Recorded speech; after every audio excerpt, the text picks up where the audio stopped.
All right, so now we're going to do is installation of the power connector, the ATX connector, 24 pin, and the 4 pin. This one's a true 24 pin ATX connector. So we just take it and we pretty much pop it right there.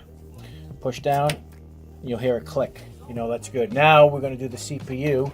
The one that is the CPU breaks apart to 2 independent 4 pins. CPU for this particular board requires only 1. Just take note that only 1 will actually clip in.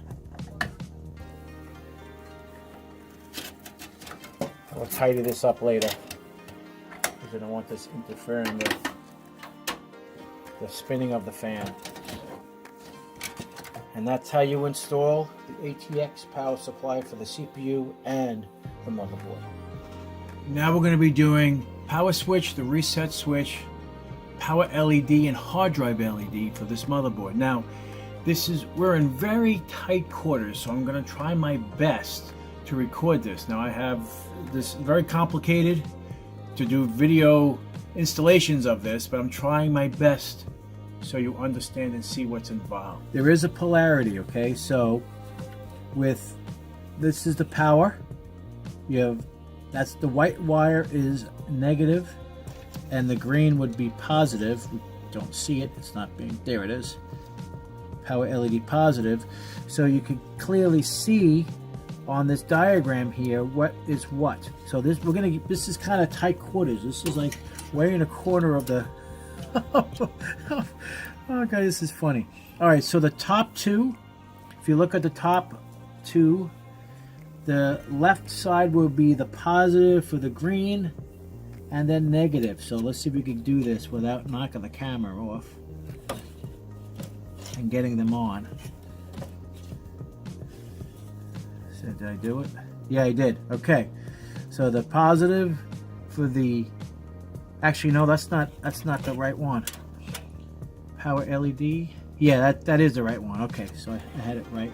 So I didn't have to take it off. So since that's the closest one, we're going to do that one probably last. So let's do the hard drive because that's the hard drive LED is in the back. And it'll be extremely difficult to get that in. Okay, hard drive LED. Now these two here, if I can point to it, those two there are the power button and reset on the bottom. So we're going to do the reset next. This is so, and now there's no polarity in a button, okay, just so you guys are aware. There's no polarity at all, so it does not matter on how you install it, okay? But if you wanted to look pretty, then obviously you do that. Okay. That's reset. And the power switch is right in front of it.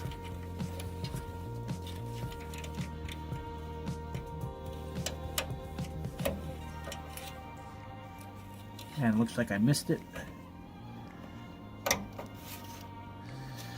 And I went too far. See how complicated this crap is?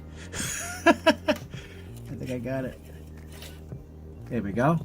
See how they line up?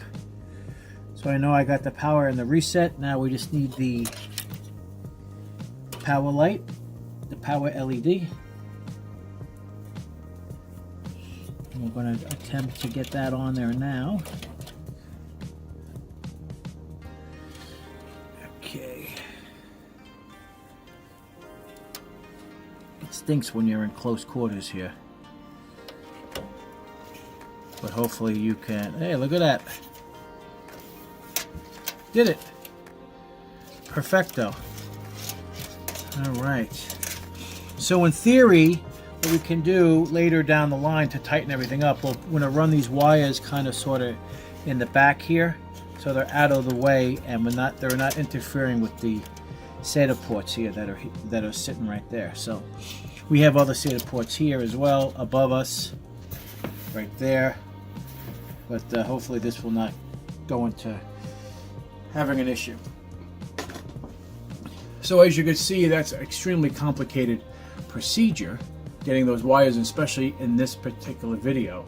So the next step will be here and installing all the other cables such as USB, power, and all that other stuff. And then we'll get going on the hardware.